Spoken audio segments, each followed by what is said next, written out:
Keluarnya surat perintah penghentian penyidikan atau SP3 terhadap Egy Sujana dan Damai Hari Lubis terbilang kilat.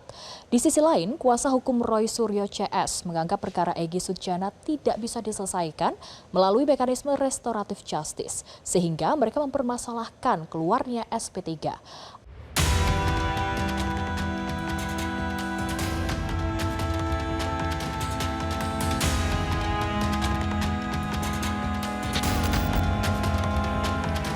Hari Jumat 16 Januari lalu, Elida Neti, kuasa hukum Egy Sujana tampak lega. Ia menunjukkan salinan surat perintah penghentian penyidikan SP3 dari Polda Metro Jaya terhadap Egy Sujana dan Damai Hari Lubis. Penghentian penyidikan ini dilakukan berdasarkan prinsip keadilan restoratif atau restorative justice.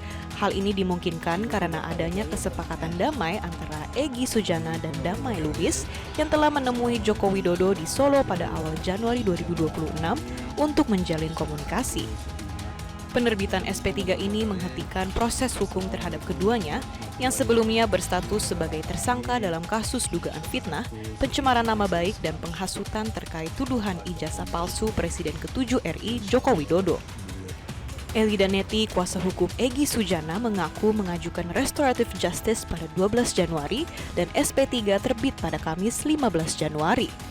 Ya, untuk restoratif justice saya masukkan 4 hari yang lalu, kalau nggak salah saya tanggal 12, ya. Terus mulai masuk tanggal 13 belum ada jawaban. Tanggal 14 sampai 2 hari 3 hari ini saya pergi pagi pulang malam, saya tunggu, ya, saya tunggu.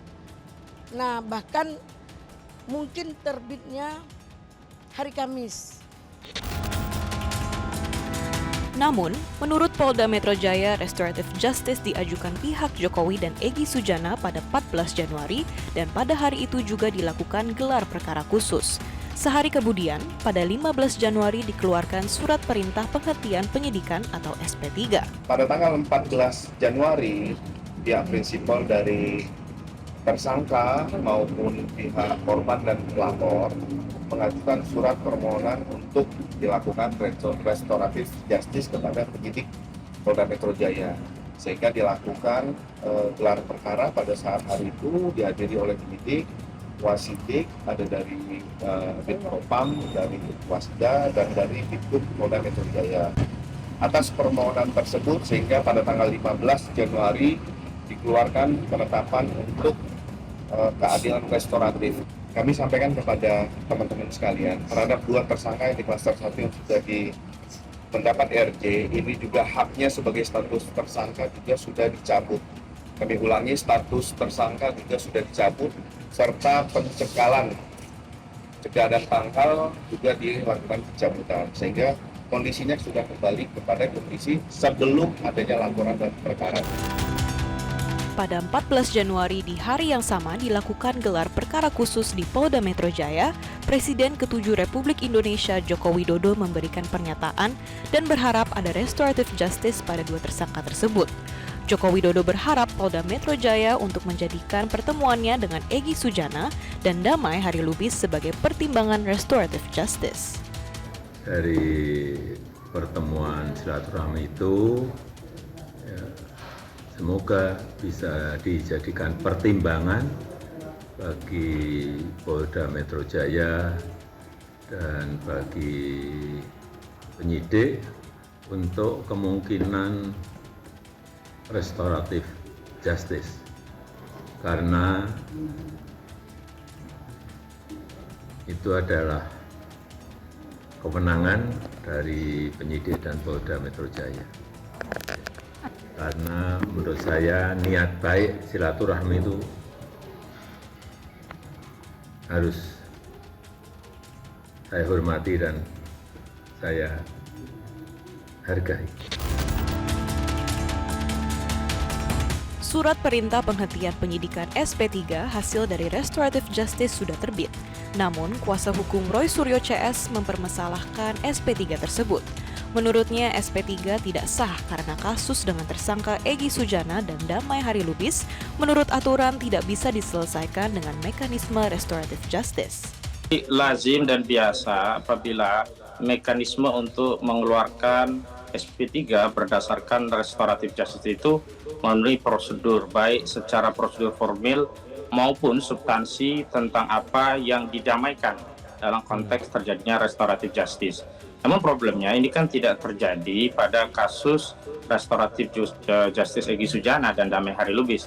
Pertama, secara formil ini tidak lazim karena tidak hadir di depan penyidik untuk melakukan perdamaian di mana penyidik menjadi mediatornya.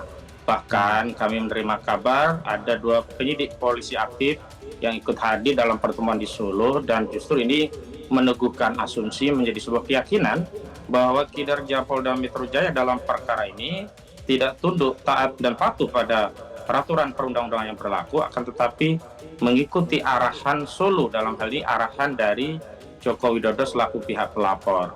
Lagi pula kalau kita bicara restoratif justice, itu jelas diatur, ada 2 syarat utama setidaknya, adalah syarat objektif dan juga syarat subjektif. Syarat objektif diatur di pasal 5, diantaranya adalah di KUHP yang baru itu minimal, KUHP yang baru maksud saya, itu adalah ancaman pidananya di bawah 5 tahun.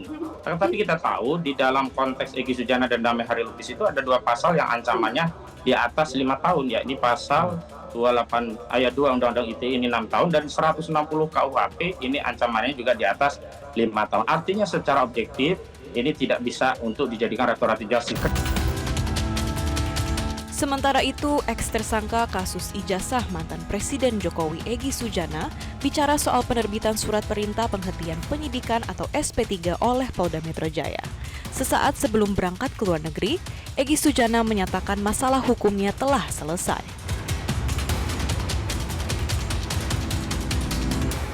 Jelajahi cara baru mendapatkan informasi. Download Metro TV Extend sekarang.